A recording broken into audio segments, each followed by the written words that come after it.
JJ, after the Warriors cut it to 1 in the fourth, what did you think keyed that stretch where he kind of pushed the lead right back up close to 10? Yeah, a lot happened that game. I'm not sure what happened right after that timeout.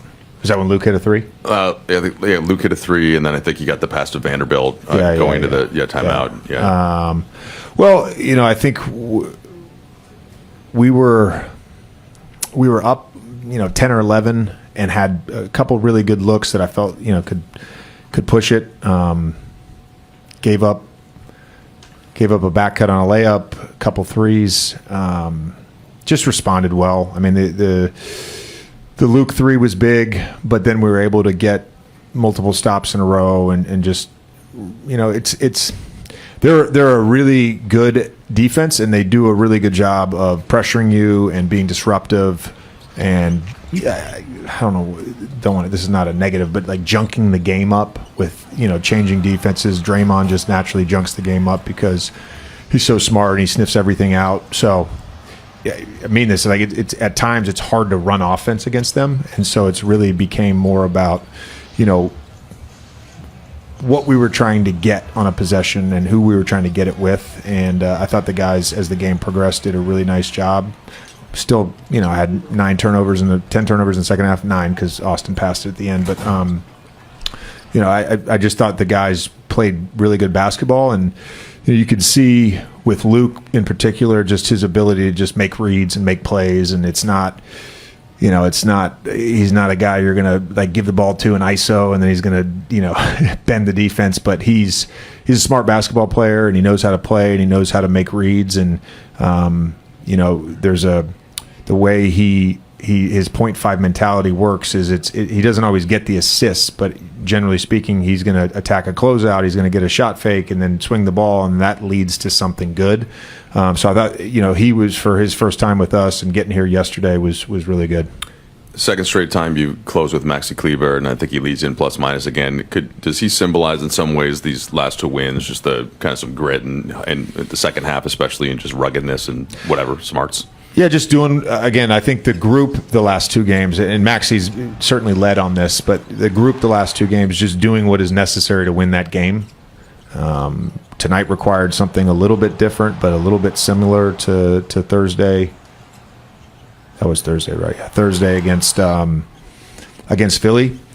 And he's a pro, and he's gonna be in the mix in terms of his physicality and rebounding, and he had the big block shot in the fourth. So just another great game from him. The 3 that Luke had in the corner in the second half, you were saying that he was kind of just reading the game, but was that a set play? It seemed like that was an ATO. That was an ATO. And how much did he get from the coaching staff yesterday or pregame today? Or did you just draw that up and he was picking it up in the moment in terms of? Oh, that one was that's a drop. That's an ATO. That's not a set. We try to with him, the way that today worked. It was a lot of just Laker nail, to be honest with you, especially in the second half. And some of that was who we wanted to attack, and some of that was just trying to get something out of the offense versus trying to run anything too fancy. And we didn't get a ton out of the post in the first half. We kind of went away from that in the second half. We got a little bit out of it, but really it was just trying to attack the paint. And I thought Braun started off the second half kind of leading on that, just kind of set the tone with just getting in the paint and trying to score there. Just a quick follow-on. When you acquire a player mid-season like this, like part of your process, do you go to look to see what type of sets that he's had success with, and with the Clippers or the Grizzlies or the Hawks or whatever? Is that part of Sure. Yeah. I mean, I watched like a full offensive and defensive edit yesterday of him, and then we obviously simultaneously sent him an edit of all our defensive and offensive concepts, plays, sets, coverages, all that. Yeah, I'm sure he probably watched it. Not all players would, but he probably did. Why? Because he played Duke? Of course. Now, I graduated. He didn't. But that's LeBron, whether it was the defense, the offense, the scoring, kind of like the other night, just balanced. Despite no Steph, no Jimmy, they're still the Warriors. What did it take to close them out? I mean, it's still the same uniform, same colors, same head coach, same guys. I look over to still see Steph. So they're going to be super well coached, and they're going to play together. They're going to move. They're going to test your defense all night, put you in uncomfortable situations. So we just have to. We had to rack up some stops, and we did that in the fourth quarter and was able to bump that lead up. Talking to Luke before the game, he called it a full circle moment to be joining with you on this team. What excites you most about having him? Well, first of all, I haven't even gotten to the point where I even confronted him about breaking my score record in Ohio when he passed me. But he did play for my AAU team, so we kind of even. But I mean, listen, he's a really good basketball player. A lot of people kind of harp on his shooting, obviously, because he shoots the ball so elite. But his playmaking ability as well, him being able to crack the defense when they run him off the line, and he made some great spray-out passes today. After he had just hit a three across from our bench, he had another one, by our bench and passed it up because he saw Vando underneath the rim, and Vando got the dunk, made him force him to call a timeout. So, just a really good basketball player we have at him. How much interaction did you guys have back in the day when he was playing for your AAU team? No, not enough. Not enough.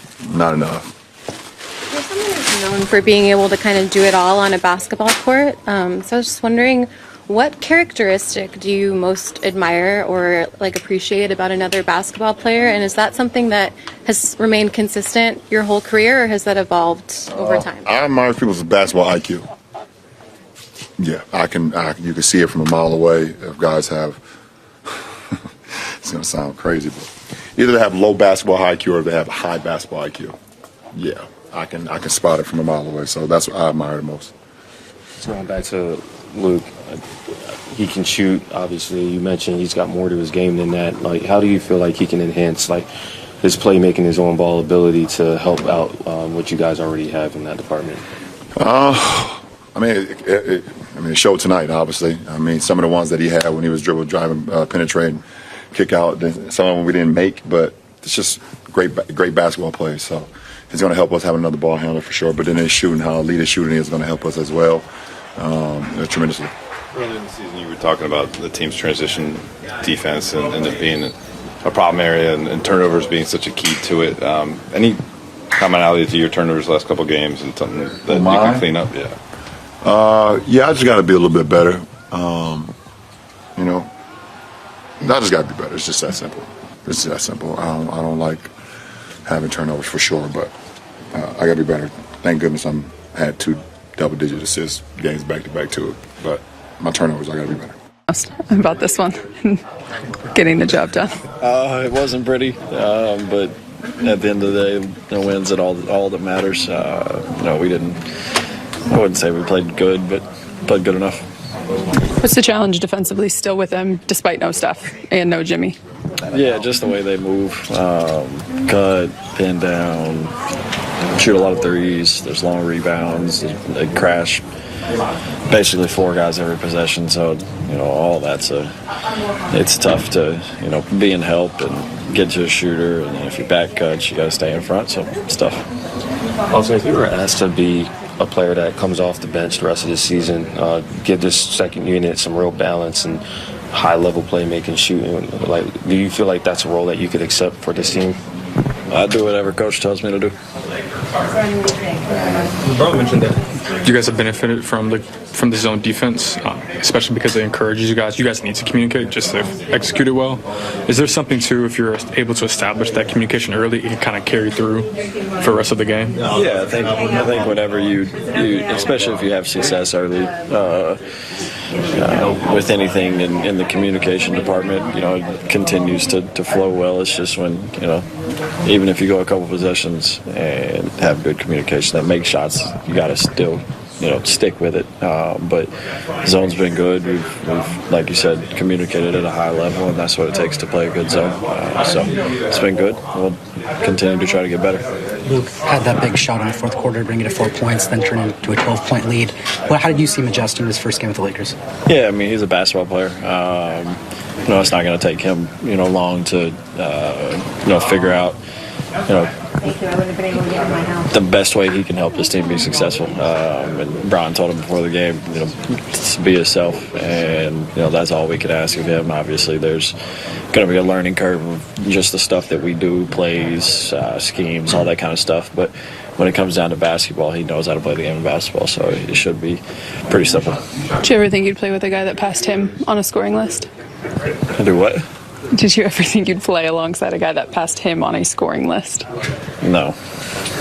He did in Ohio high school basketball. That's crazy. I didn't know that. That's a lot of buckets, so he could shoot it, so that's impressive. Hey, Jaxson, I wanted to ask you about Maxi Kleber. He'd been dealing with a couple of minor injuries, I know, early in the season, and it just now he is getting into form, and the way that he produced these last couple games. Did you guys see that building in practice, and kind of what have you seen behind the scenes from him that played out on the floor? I mean, I've seen it since he was in Dallas, like back when I was in New Orleans playing against him, and we'd always have great games, and he was one of those guys. I mean, I played with Zion. He was one of those guys who was one of the only people I've ever seen really stop him like that. So it was just like, Maxi's been like that, and he just stayed ready and just been trying to just get back healthy since we got him last year, and so I'm just really happy to see him back out there.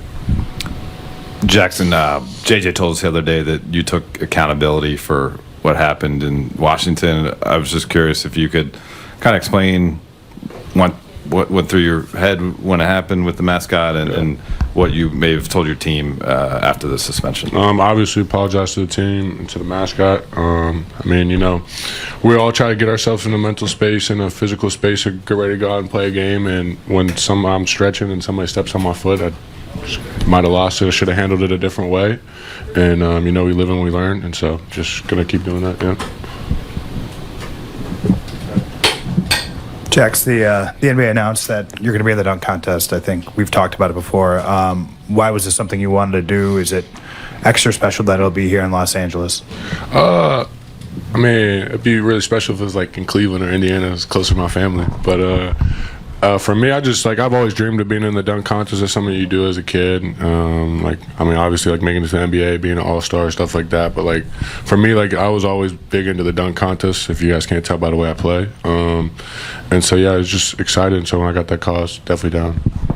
I think this is the first 3-game winning streak you guys have been on since early January, just second, since the end of November. What kind of rhythm do you feel like this group's finding, especially as you guys get closer to the All-Star break? I feel like it's just more, our chem's just been great lately. We'll get on stretches where we go down, but I feel like we're just all locked in and just together enough that we can just kind of weather the storm and come back. Our defense has been really good lately. And then, just our togetherness, I feel like. Sure what your expectations were coming into the game, but what was it like playing a key role, making some key plays in a victory and closing out the game? Yeah, it's huge to play at a place like this. Biggest stage in basketball. It's something special, and I think for me, expectation was obviously get a win. That's the biggest thing at the end of the day, but for me, just to be aggressive out there, try to make plays when I can, and have an impact, whether it's shooting, passing, screening, rebound, anything it is. That was my expectation for myself, and I thought it was a really good win. JJ had said that his video guys gave him an edit just to make sure he was up on what you this year for you, and then they sent you one, and he said a lot of guys wouldn't watch it. He assumed you did, and then he said it. Duke is the reason. Is that true? And what did you see in the edit for it, kind of trying to just fast track whatever you could learn about the team? Oh yeah. Obviously when you're on a new team, you got to learn a lot of new things and new people, how guys play, obviously plays and defensive coverages. Just going back to the Duke days, watching film, that was always a big thing. And for me, it's been a big thing throughout my entire career, 9 years now, and it plays a big part of it. And for me, it's just I studied a lot of it today, a lot of the play calls and defensive coverages. And there's still some things I need to pick up on, and he did a good job of pointing me in the right direction. Same with Bron and AR, same thing. But it's good when you have guys that help you out with that stuff and feel confident in you to be in the right spots. Luke, I wanted to know if you could describe the feeling of having the ATO drawn up for you in the second half and then being able to execute it with Austin, and Maxi sets a great screen, and obviously you hit the shot. Yeah, it's a great play. When you have a play drawn up for you, especially come out of a timeout, you want to execute it. You want to get a good shot no matter what, make or miss. But Maxey set an incredible screen, great pass by AR, and just a good play by Coach. So I'm excited to have some more of those and see what else he can come up with there on the sideline. But it's big. I thought for us as a team, our execution was big, especially down the stretch. They played hard, a lot of cutting and a lot of big shots that they hit. But for us to stay composed and hit some big shots and execute down the stretch was huge for us. And Luke, in terms of that zone defense that you was on the floor with quite often, how do you feel like that helped you get acclimated, not just to what this team needs to do defensively, but also to the teammates that you're playing with now? Yeah, obviously with the zone, communication's huge, and I think it makes you use your voice a little bit more. And I think with that, you talk to different guys within that zone, so you get more comfortable with them out there. And again, the coaches, my teammates, they at the beginning of the game, before the game, I was asking a lot of questions, probably too many, but at the same time, they were real positive and encouraging and helping me out with everything.